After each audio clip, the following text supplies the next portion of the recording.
Friends, মই চেনা চুলতানা, মোৰ ইউটিউব চেনেল চেনা চুলতানালৈ আপোনালোকক স্বাগতম জনাইছোঁ। মই আপোনালোকক আজি দেখুৱাম সৰিয়হৰ সৈতে মাছ বনোৱা। মই কেৰাহী পাতি দিছোঁ। কেৰাহীটো গৰম হোৱাত মই মিঠাতেল দি দিছোঁ আৰু এফালে কাটি লৈছোঁ মই ডাঙৰ চাইজৰ এটা পিঁয়াজ আৰু সৰিয়হ পিচি লৈছোঁ। লগতে দি দিছোঁ জিৰা, ধনিয়া, জলকীয়া গুড়ি, হালধি গুড়ি, নিমখ আৰু কেঁচা জলকীয়া এটা একেলগে লৈ লৈছোঁ আৰু এইফালে মাছখিনি ভাজি লৈছোঁ। আৰু এইফালে মোৰ তেল গৰম হৈছে, তাতে মই পিঁয়াজখিনি দি দিছোঁ আৰু পিঁয়াজখিনি ৰঙচুৱা হোৱালৈকে ভাজি ল'ম। ভাজি লৈ এয়া মই ভাজি লৈছোঁ।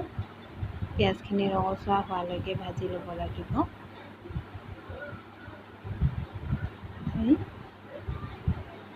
পিঁয়াজখিনি ৰঙচুৱা হৈছেই।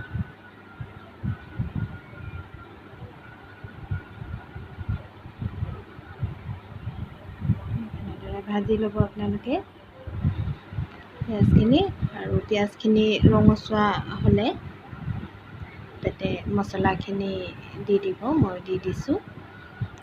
মছলাখিনি দি তেলৰ সৈতে ভালকৈ মিক্স কৰি ল'ব লাগিব, ভালকৈ লৰাই ল'ব। আৰু তাতে মই অকণমান পানী দিম এতিয়া। পানী দি ভালকৈ মছলাখিনি পানীৰ লগত মিক্স কৰি ভালকৈ ভুনি ল'ব লাগিব, যাতে মছলাৰ গোন্ধটো নাথাকে। আৰু ধুনীয়াকৈ ভুনি ল'ব লাগিব মছলাটো। আৰু পিঁয়াজখিনিও যাতে ধুনীয়াকৈ মছলাৰ লগত মিলি গ্ৰেভি টাইপ হৈ যায়, যাতে পিঁয়াজখিনি গোটা গোটা হৈ নাথাকে। সেইটো কাৰণে পানীখিনি দি ভালকৈ আমি এনেকৈ পিঁয়াজখিনি ভাঙি ল'ব লাগিব। ভালকৈ লৰাই মছলাৰ লগত মিক্স কৰি ল'ব লাগিব। আমি এনেদৰে লৰাই দিব। আৰু মছলাখিনি মোৰ হৈছে, এতিয়া মই মাছখিনি দিম ইয়াতে। মাছখিনি দিয়াৰ পাছতো মাছখিনিৰ লগত ভালকৈ মছলাখিনি লগাই ল'ব লাগিব। দুইফালে যাতে মছলাখিনি লাগি যায়, ধুনীয়াকৈ লগাই ল'ব লাগিব।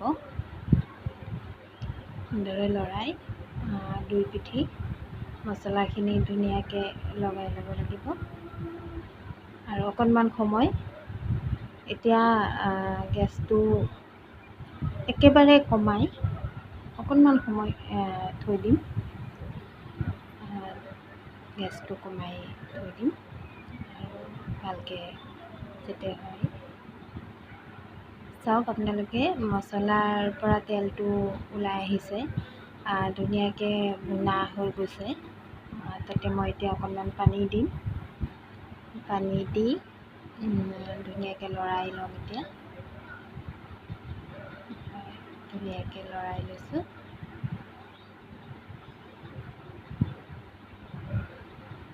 ধুনীয়াকৈ লৰাই লৈ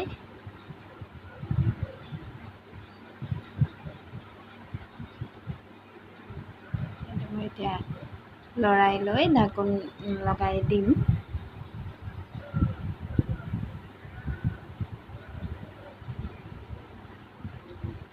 ঢাকোন লগাই এতিয়া গেছটো বঢ়াই দিম।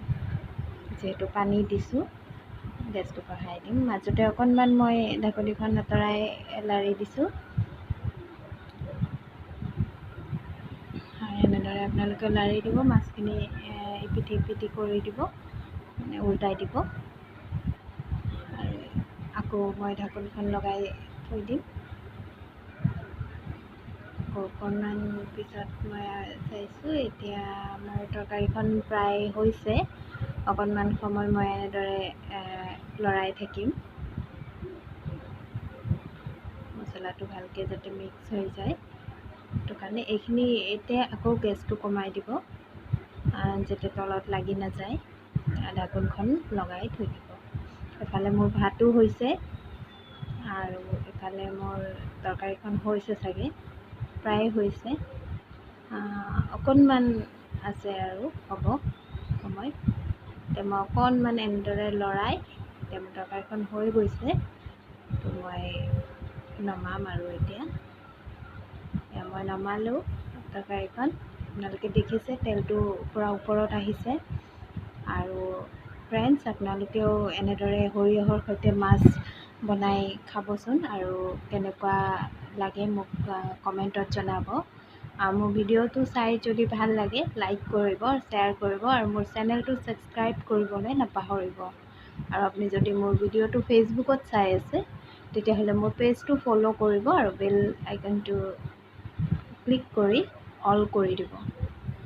আৰু মোৰ ভিডিঅ'টো চোৱাৰ বাবে মোৰ FB পেজৰ ইউটিউবৰ সকলো ফ্ৰেণ্ডছক বহুত বহুত ধন্যবাদ।